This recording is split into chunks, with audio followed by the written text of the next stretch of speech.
Are you guys feeding out a clean version of whatever you're playing too? I think they even included in the press release. Okay. Oh, so they're gonna give us some prize? How do you do it? We're good.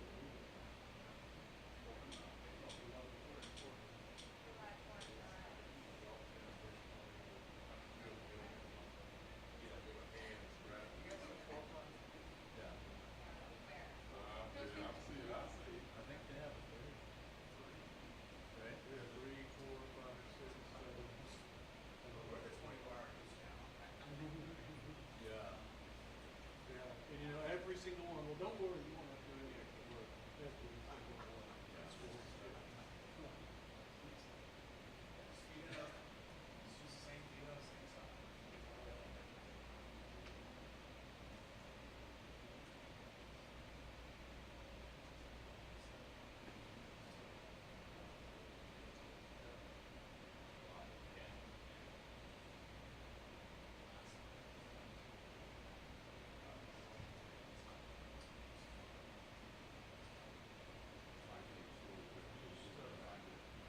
used to be.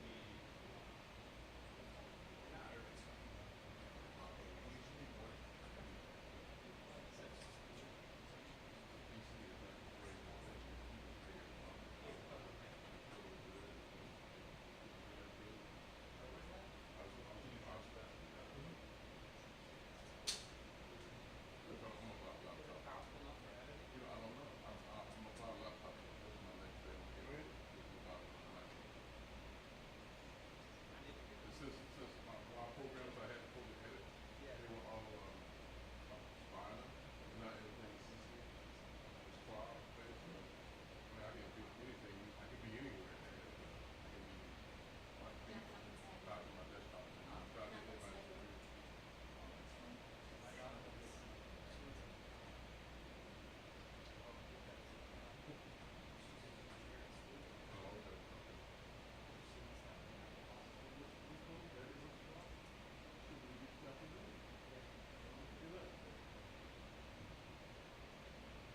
What you need.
Good afternoon.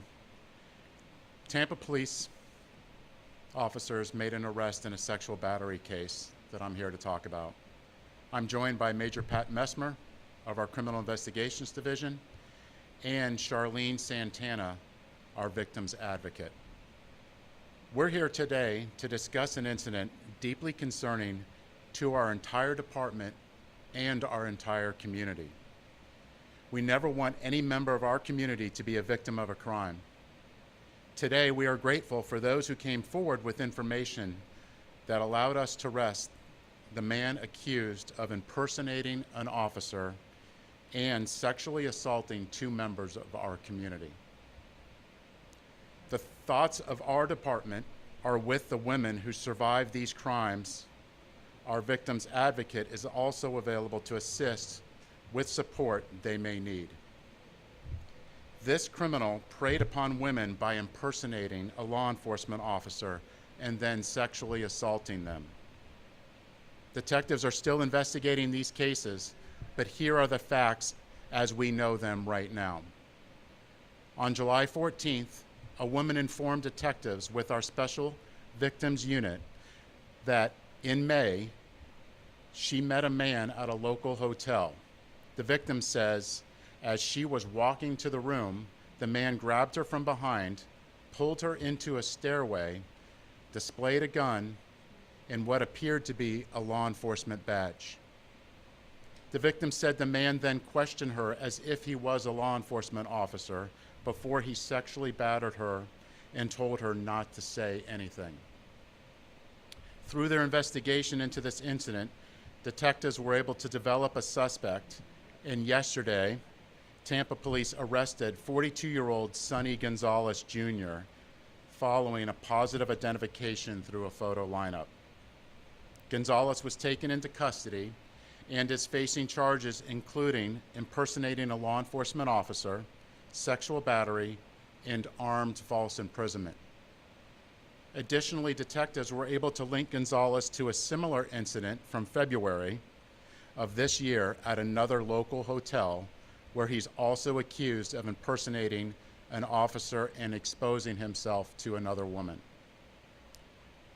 Unfortunately, we believe there may possibly be more victims in our community.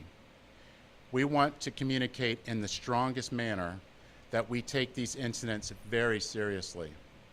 We are here and ready to investigate and make sure that any victim has the support and services that they may need.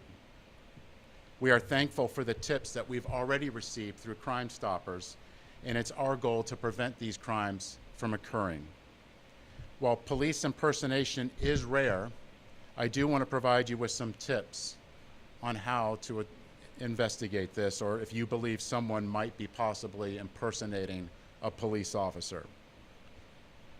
Ask for a name, ask for a badge number, and also ask to see their identification.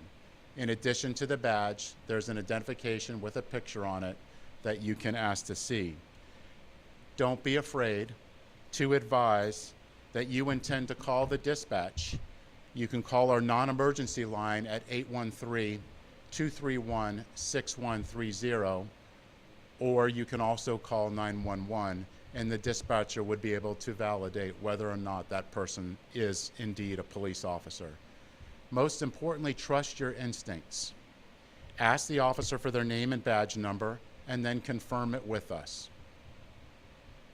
I would be remiss to say that this case wouldn't have been resolved without the dedicated work of our investigators, the true, real police officers.